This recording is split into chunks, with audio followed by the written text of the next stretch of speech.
এটা অ্যালাউ হবে কিনা।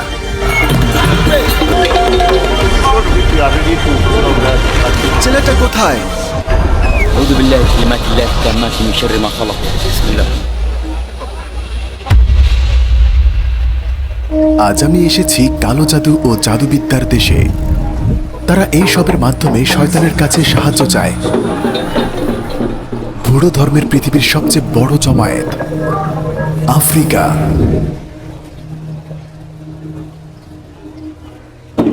পৃথিবীর সবচেয়ে ভয়ানক জাদুগুলো এখানে প্র্যাকটিস করা হয়। বাচ্চাটাকে কবর দিবে, বাচ্চাদের প্রথমে কবর দেওয়া হয় এবং তারপর তাদেরকে জীবন্ত করা হয়, এভাবে ঠোঁকা দেয়। পশ্চিম আফ্রিকায় এটা হলো পৃথিবীর জাদুবিদ্যার রাজধানী। এই দেশের নাম বেনিন।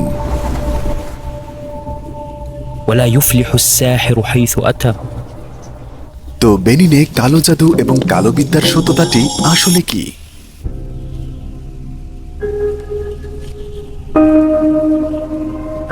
আমরা যখন বেনিনের সবচেয়ে বড় শহর কোটনোর বাজারে প্রবেশ করলাম, আমরা বুঝতে পারলাম যে ক্যামেরা দিয়ে ভিডিও করা নিষেধ এবং এখানকার মানুষ এর খুব বিরোধী। তাই আমরা ফোনে ভিডিও করার চিন্তা করলাম এবং লুকিয়ে রাখার চেষ্টা করলাম।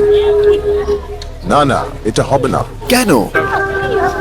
প্রথমে আমরা শহরটির বুড়ো মার্কেটের ভিতরে ঘুরে দেখেছি, যাতে তাদের প্রথাগুলো বুঝতে পারি এবং এই বাজারে কি বিক্রি হয় তা দেখতে পারি। এটাকে বলে বুড়ো মার্কেট। এখানে সবকিছু কালো জাদু এবং জাদুবিদ্যার কাজে ব্যবহার করা হয়। পালক, ছোট সাপ, কুকুরের খুলি, একটা সাপের খুলি।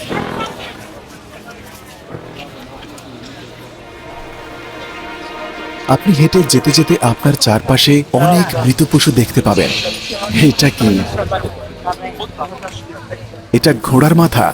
যে সমস্যাগুলো ঔষধে ভালো হয় না সেগুলো এখানে সমাধান করা হয়। গন্ধটা খুবই বাজে। আমি যেখানে দাঁড়িয়ে আছি এখানে আছে মানুষের চুল, কবুতর, ইঁদুর, হায়না, এমন আরো অনেক কিছু যা ভাবা যায় না।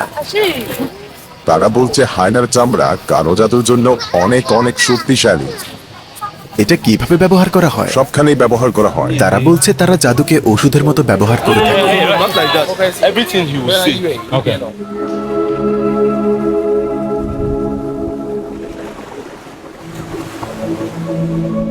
বেনিনের মানুষ নিয়ে আরো কিছু জানতে এবং এই দেশের বহু কালের দাসপ্রথা সম্পর্কে জানতে আমরা কোটনোর কাছেই একটি গ্রামে ঘুরতে যাব। এটি হলো লেকের উপর একটি আস্ত শহর যার নাম গানভিয়া। শুভ সকাল। এই গ্রামের বাসিন্দারা দাসত্ব থেকে রেহাই পেয়েছে। তারা সবাই মিলে এখানে একটি ভাসমান গ্রাম তৈরি করেছে, যেটি ভেনিস অফ আফ্রিকা নামে খ্যাত।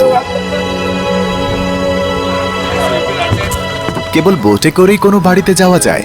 ভাবুন, এভাবে বোটে করে স্কুলে অথবা মসজিদে যাওয়া কেমন হবে। দেশটা নাইজেরিয়া থেকে কিছুটা ভিন্ন, তবে বলা যায় নাইজেরিয়ারই ছোট রূপ।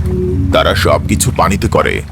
তারা যখন পালিয়ে আসে তখন তারা এখানে আশ্রয় নেয় এবং তখন থেকে তারা এখানেই থাকে। প্রায় ৩০০ বছর ধরে এখানেই আছে। পানির উপর তাদের জীবন ধারণ করছে। আমরা সুপার মার্কেটে যাচ্ছি। এটাই প্রথম কাজ যেটি আপনি করবেন। প্রায় ৩৫,০০০ মানুষ এই শহরে বাস করে। এখানে সব রকম অবকাঠামো আছে।